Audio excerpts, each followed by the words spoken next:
नमस्कार। आज हम बात करने वाले हैं एक ऐसी कहानी की जिसमें भक्ति भी है और बगावत भी। ये कहानी है 16वीं सदी की एक राजकुमारी की। नाम था जिनका मीराबाई। तो सवाल ये उठता है कि महलों में पली बढ़ी एक राजकुमारी अपने दौर की सबसे बड़ी सोशल रेबल मतलब एक सामाजिक विद्रोही आखिर बनी कैसे। देखिए, ये सिर्फ भक्ति की दास्तान नहीं है, ये तो हिम्मत और आजादी की एक ऐसी बेमिसाल कहानी है ना, जिसे जानना बहुत जरूरी है। तो चलिए इस सफर की शुरुआत करते हैं।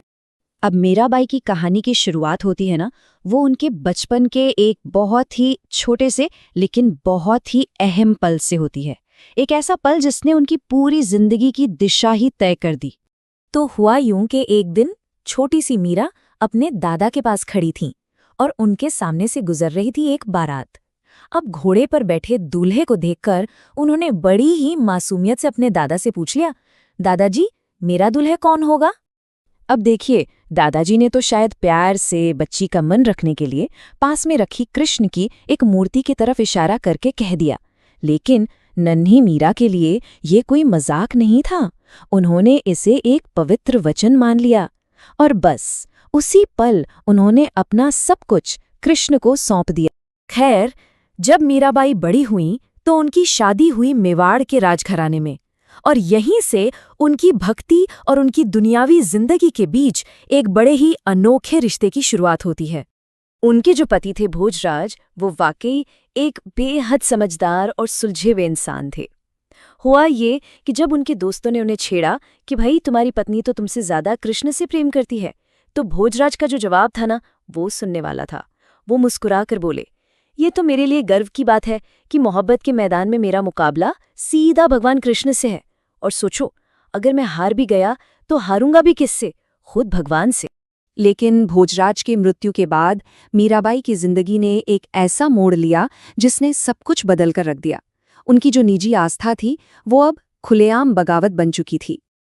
अब उनके जो देवर थे विक्रमादित्य, उनके लिए ये सब बर्दाश्त से बाहर था।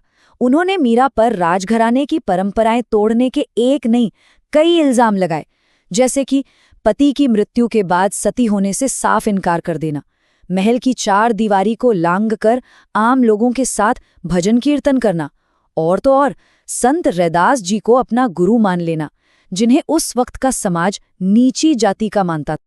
अगर आज के जमाने के हिसाब से देखें ना, तो मीराबाई का स्टैंड एकदम क्लियर था। माई लाइफ माई चॉइस, मतलब मेरा जीवन मेरा फैसला। जरा सोचिए, उस जमाने में एक रानी का ऐसा कहना, और सिर्फ कहना नहीं बल्कि ऐसा करना, किसी क्रांति से कम था क्या?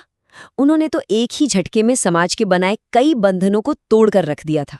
तो जब महल में विरोध बहुत ज्यादा बढ़ गया तो मीराबाई ने वो राजपाट ही छोड़ दिया और एक संत की तरह अपनी आध्यात्मिक खोज में एक लंबी तीर्थ यात्रा पर निकल पड़ी।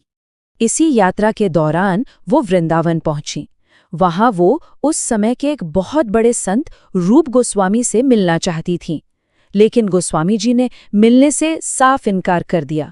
और वजह ये थी कि उन्होंने प्रण लिया हुआ था कि वो किसी भी स्त्री का चेहरा नहीं देखेंगे। अब जरा मीराबाई का जवाब सुनिए, इससे उनकी आध्यात्मिक समझ की गहराई का अंदाजा होता है। उन्होंने संदेश भिजवाया, अरे मैं तो ये समझती थी कि इस वृंदावन में पुरुष तो सिर्फ एक ही है, श्री कृष्ण। हम सब तो उनकी नज़र में बस गोपियां हैं, यानी कि स्त्रियां ही हैं। ये जवाब सुनकर रूप गोस्वामी तो जैसे सन्न रह गए। उन्हें अपनी गलती का एहसास हुआ कि अरे, आध्यात्मिक चेतना का लिंग से क्या लेना देना। वो फौरन बाहर आए और ज्ञान में खुद से कहीं ज्यादा ऊंची मीराबाई को दंडवत प्रणाम किया। मीराबाई के इस सफर का जो आखिरी पड़ाव था वो थी पवित्र नगरी द्वारिका, और यहीं उनकी जिंदगी का सबसे रहस्यमयी अध्याय लिखा जाना था। अब हुआ ये कि मीरा के जाने के बाद उनके घर यानी मेड़ता में भयंकर अकाल पड़ गया। तो पंडितों और ज्योतिषियों ने ऐलान कर दिया कि भाई ये सब मीराबाई के अपमान का नतीजा है। फिर क्या था, उन्हें वापस लाने के लिए ब्राह्मणों का एक दल भेजा गया, और जब मीरा ने लौटने से मना कर दिया तो उन्होंने वहीं भूख हड़ताल करने की धमकी दे डाली। अब किसी की मौत का कारण बनने के पाप से बचने के लिए मीराबाई को झुकना पड़ा। उन्होंने वापस चलने का वादा तो कर लिया, पर एक आखिरी बार अपने गिरधर गोपाल से विदा लेने के लिए वो मंदिर के अंदर चली गईं। काफी देर हो गई, लेकिन मीरा बाहर नहीं आई। जब बेचैन होकर लोगों ने मंदिर के दरवाजे खोले तो अंदर कोई नहीं था। मीराबाई गायब हो चुकी थीं।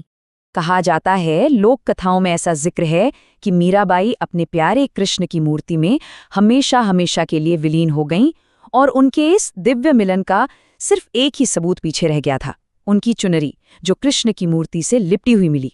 तो आखिर कौन थी मीराबाई? एक संत, एक विद्रोही, या फिर ईश्वरीय प्रेम की सबसे बड़ी मिसाल?